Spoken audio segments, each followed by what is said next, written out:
Welcome to the Higher Ed Happy Hour podcast, brought to you by Unincorporated, a higher education agency committed to building awareness and growing enrollment for universities. This podcast provides deans, senior admin, and faculty with the tools, resources, and information they need to grow student interest, design branded content, and launch new programs and courses.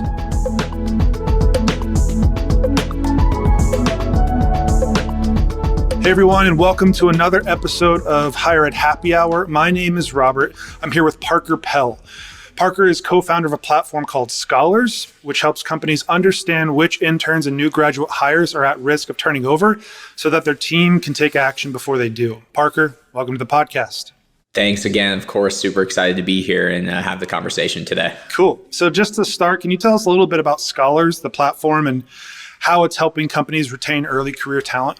Yeah, so Scholars, we started back in September of 2019 with the vision of ensuring that every candidate that goes through a company's journey, as we like to call it, has an engaging and truly personalized experience. So what our software does is it helps specifically early career recruiting teams deliver personalized experiences at scale, so no candidate falls through the cracks, and allows them to track engagement analytics on a candidate by candidate basis to understand which candidates might be unengaged or might be super engaged, so that they understand at the end of the day kind of how the information and the experience that they are delivering to every candidate is being received, and what they could do better if that engagement isn't at the level where they need it to be. Wow, that's awesome. I actually worked in my first job at the Career Center of the university that I graduated from, and I wish we had a platform like this back 10 years ago. What was it that made you want to co-found a company like this? What was it that you were seeing at universities and maybe even with employers that you thought could be improved? Yeah, so honestly, our founding team, there were three of us. We've always been fascinated by the early career recruiting space. From previous internship experience ourselves, we saw that there were a lot of questions between the time you first interacted with a recruiter or a brand up until you're through your internship program. So what we did was have conversations in the hundreds with early career recruiting leaders at companies of all shapes and sizes to really start to understand at the end of the day what companies were doing to ensure that their candidate expectations were set and that they were personalized. And what we saw was that communication was tough to scale, and it wasn't able to be handled by a typical applicant tracking system or an HRIS system. And there was this kind of interim gap period that just no one had responsibility for and no one was being solved. So what we did was build Scholars to do kind of exactly that and help take ownership for that. Because at the end of the day, these companies, they want to deliver an experience that's personalized, but it's tough from a scaling perspective and from a team perspective. And so we help teams do that. And at the end of the day, our goal is for candidates that are enrolled in Scholars by one of our partner companies, that they feel as if they have one singular destination to come back to where all their career information lives, just like they would go to their phone for social media or anything like that for school, taking that kind of mindset and applying it to their job search process. That's awesome. So Scholars works mainly for or with companies as opposed to universities, or is it a bit of both going on? Yeah, so currently we work primarily with employers, so companies that are bringing on early career talent. But at the end of the day, the goal for the platform is to deliver an experience to the student. We value student opinions. Candidate experience is extremely top of mind for our team as we look to build software that ultimately is making sure that those candidate expectations are being met. And what we're doing is obviously translating that through the employer's lens. That's awesome. I want to change gears just a little bit and focus on the student, right? They're kind of the hero of this whole story. Why do you think it's so important for students to pursue an internship before or maybe even just after they graduate? I think it is about learning skills that help you in the transition from college to career. I think what we hear a lot is that that transition can be tough, even if you do have internships. But what an internship is providing the student is the learnings in terms of what they can and should be bringing from their college career into their professional career. I also think that I would say any sort of experience and any student can get a sort of professional experience, even if it isn't a formalized 12-week, 10-week internship program. I mean, the world that we're living in today, students, you can freelance, you can do a lot of things that gets you work experience, quote unquote. That obviously is going to be great for your resume, but provides you with some context as to what skills can you take from college? What skills do you need to develop? And then utilize that internship to help to set those developmental goals so that ultimately when you're graduating, you have a full-time job. Yeah, and I'm wondering too, we talked a bit about how Scholars works with companies and students, at least in Unincorporated, we work with lots of universities, and we often hear the importance of internships, and schools can preach why they can be critical. And I'm just curious, maybe what faculty, what staff, because when you're in college, right, the students they're learning from mentors in the classroom, professors, advisors, et cetera. Can you talk a little bit about how, I don't know, universities, staff, faculty, et cetera, can maybe set students up for success when it comes to an internship?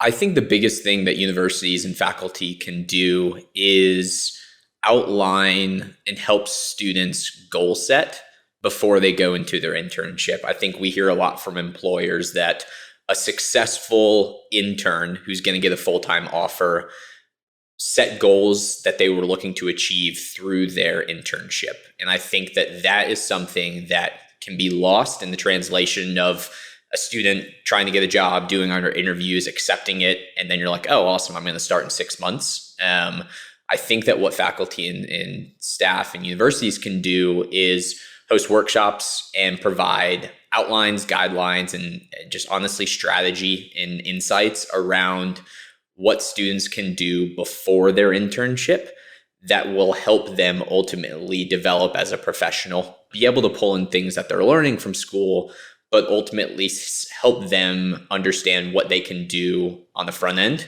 to have a path in kind of a mission for what their objectives are during their internship. I think that's a really big, important one.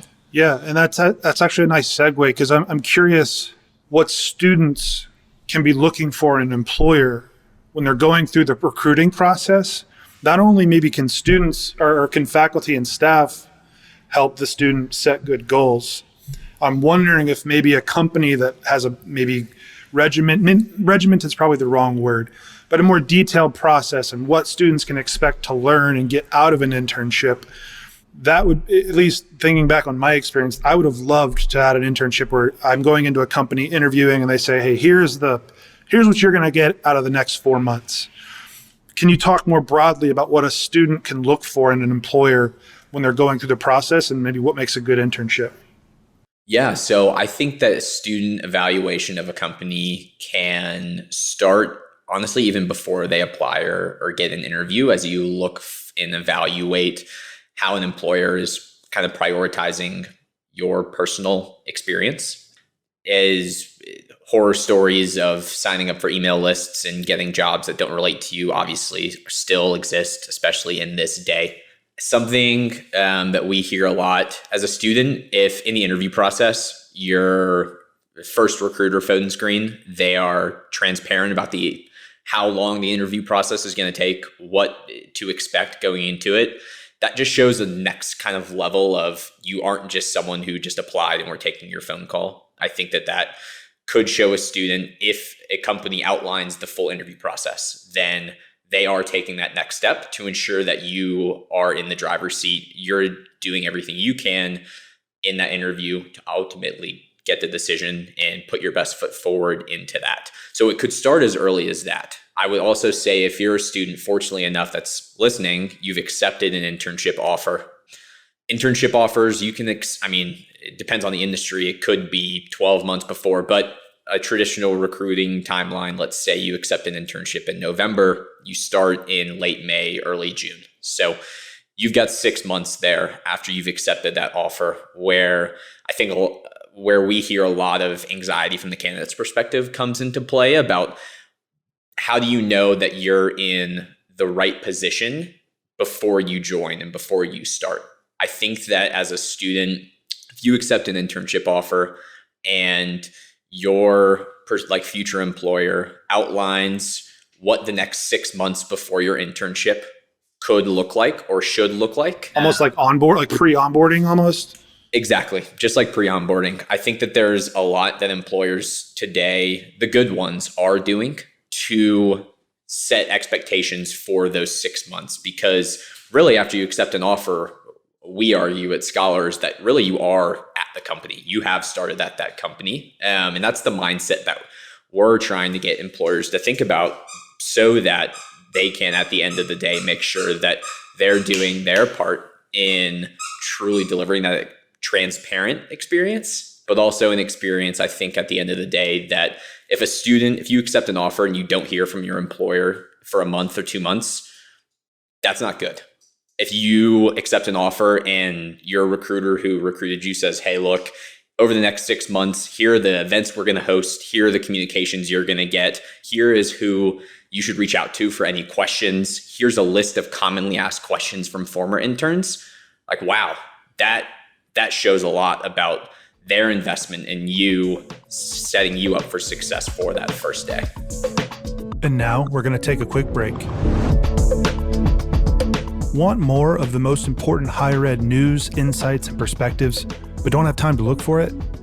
Visit unincorporated.com to subscribe to our higher education news brief, where you'll get the top stories in higher ed delivered straight to your inbox every Monday.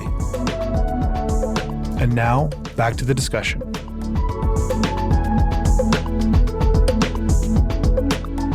I'm thinking back to when I was in college, my perceptions of what internships are, and there's a bit of maybe a running joke, or just kind of how people perceive internships. You're going to get coffee, you're going to push some papers, you're just going to be a warm body in the office. And I think that many students, I don't know if many students still think that way. I imagine most people don't want to join an internship that feels like that. That's what mine was like. I didn't like it. It wasn't very beneficial for me back in the day.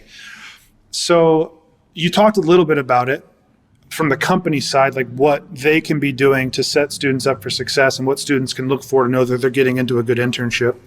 Maybe more specifically, what are some of the skills that students can look forward to learning, or maybe should be trying to learn?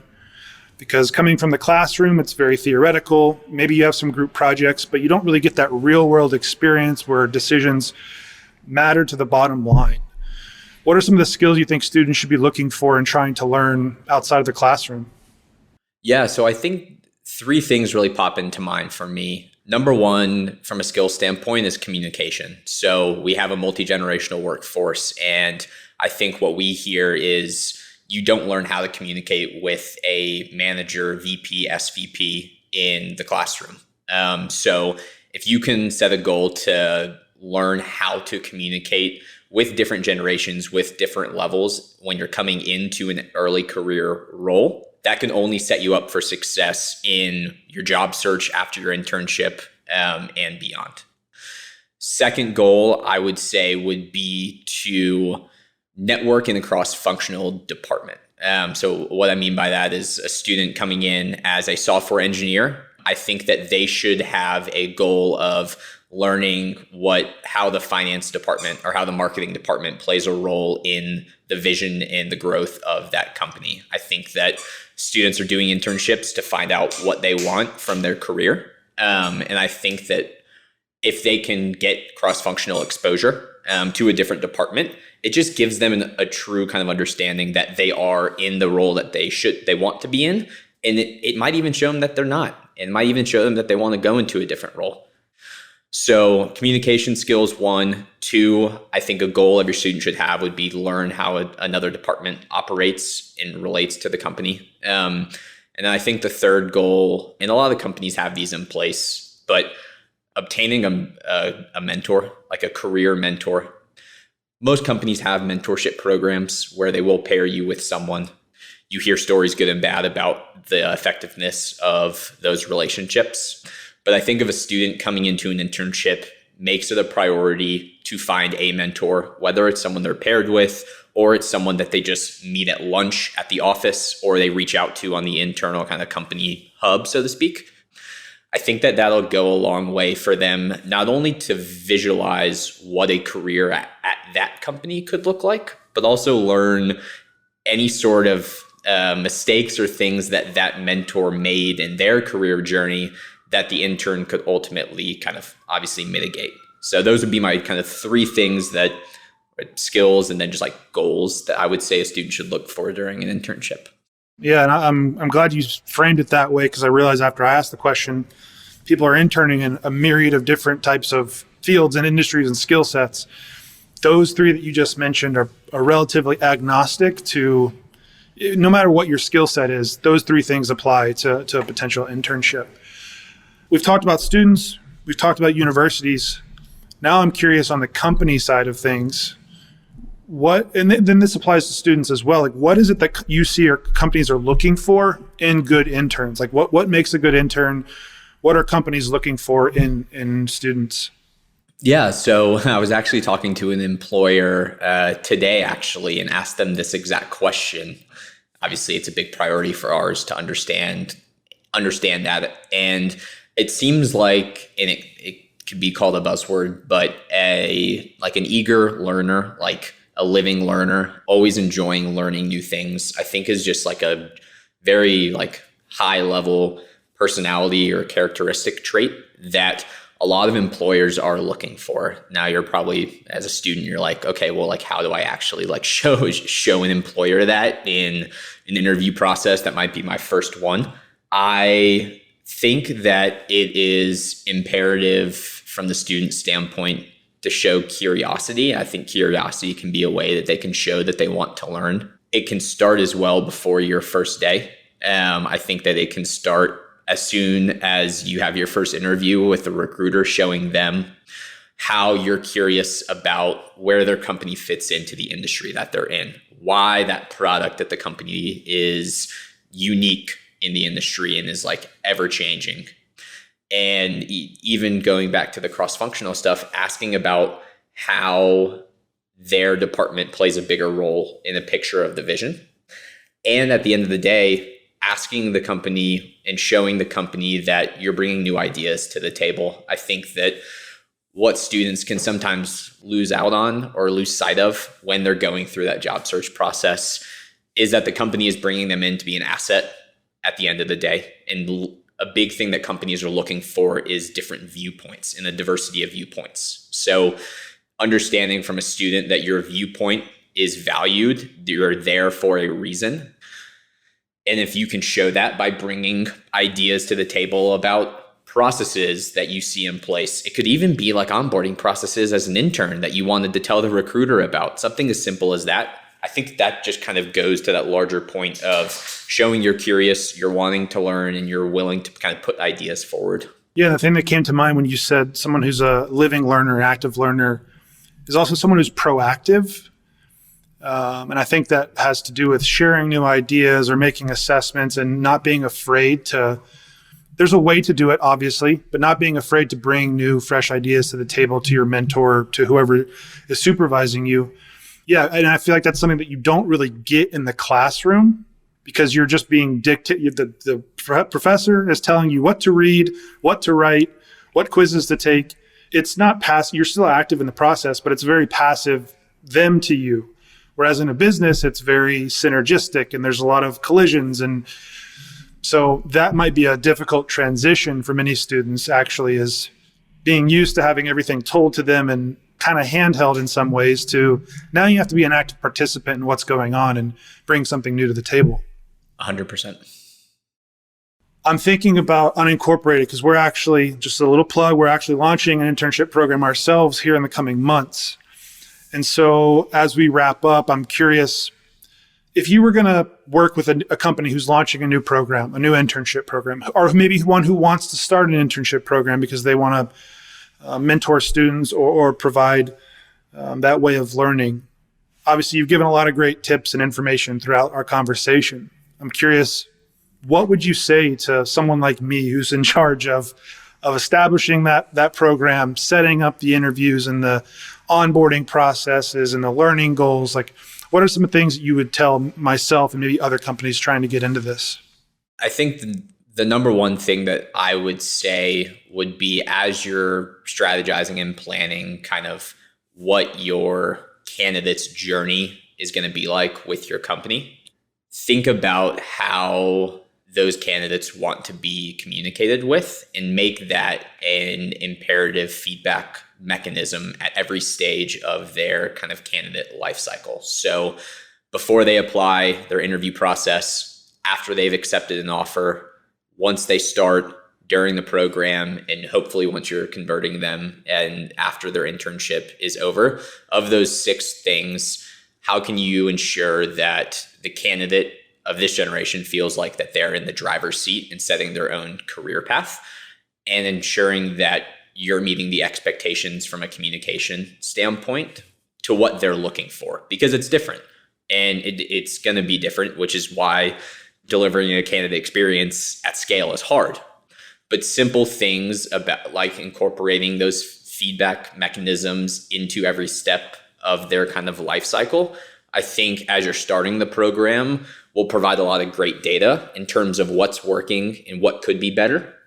And being open with candidates that you're looking for their feedback and value it. And if they tell you that something could be better, they're not going to get like marked off, for example. So I think that would be my biggest thing, which I think a lot of programs are starting to realize but have lost, is the candidate experience and allowing them to be in the driver's seat. I think if you can keep that in mind throughout whatever their stage of their journey is, will set you up leaps and bounds ahead of a lot of companies that started programs and just said, students want to intern for us, we're going to hire them.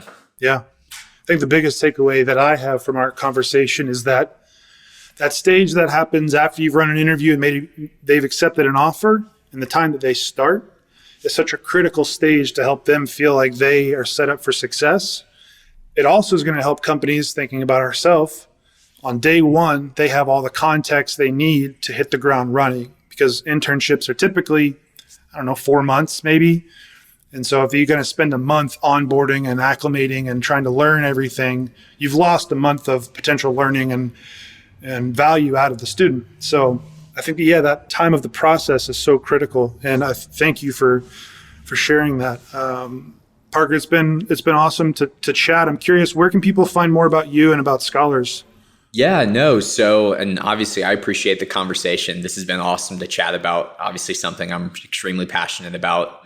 You can learn more on our website, hirescholars.com. Check out our LinkedIn. We post early career candidate experience content every single day, trying to be as informative and educational as possible. And then anyone listening, I would reach out to me personally on LinkedIn. I'm very active on there as well, and always like to have conversations with people in the space to hear their questions, see what I can learn, and then see what I can bring to them as well. That's awesome. Well, thanks again so much for being here. And maybe we'll check back in 6 months, a year from now. Yeah. See how our program is going, and we'll talk soon. Awesome. Thanks.